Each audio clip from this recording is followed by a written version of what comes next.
Hello, everybody. In our parsha, when it comes to the Brit Bein Abitarim between HaKadosh Baruch Hu and Avraham Avinu, there is a prior exchange that on many, many levels says Darshani. It requires much further study. We find that HaKadosh Baruch Hu promises to Avraham Scharcha Harbe Mo. There is a great reward in store for you. And then in puzzling fashion, Avraham asks of HaKadosh Baruch Hu, Ma titen li? What do you plan on giving to me? Hardly a vote of confidence in Hashem, at least according to one approach.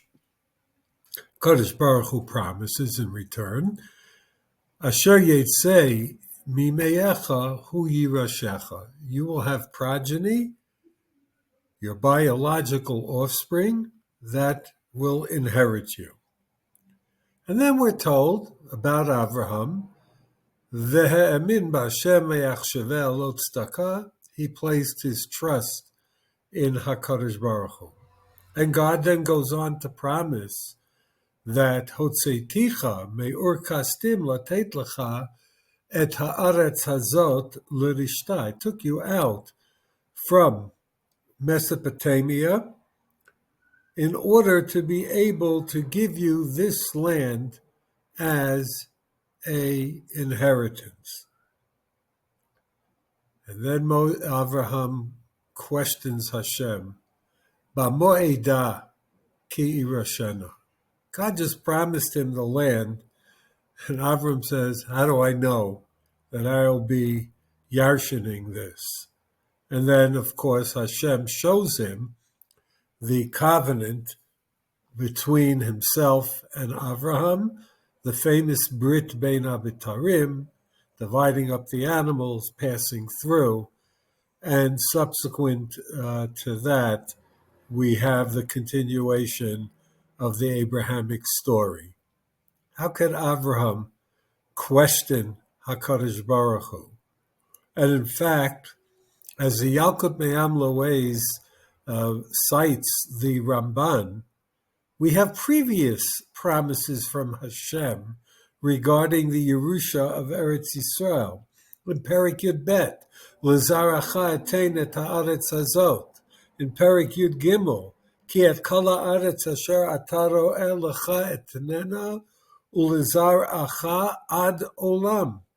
Hashem over and over again has promised Eretz Yisrael to Avram, and yet Avram here questions HaKadosh Baruch Hu? And perhaps the answer is, says the Yalkut Me'am Lo'ez, again based on the Ramban, similar to an incident that we will read, that I will soon mention, regarding Yaakov Avinu. Tzaddikim here, like Avraham, are not questioning God and the trustworthiness of God's promise, but rather they wonder if the divine promise is not predicated on the righteousness of the beneficiary, in this case Avraham. And Avraham, therefore, is self-doubting. Will he maintain the standard of excellence and righteousness that renders him worthy of the fulfillment of the divine promise? But there's something that I found very interesting about all three of the Avot.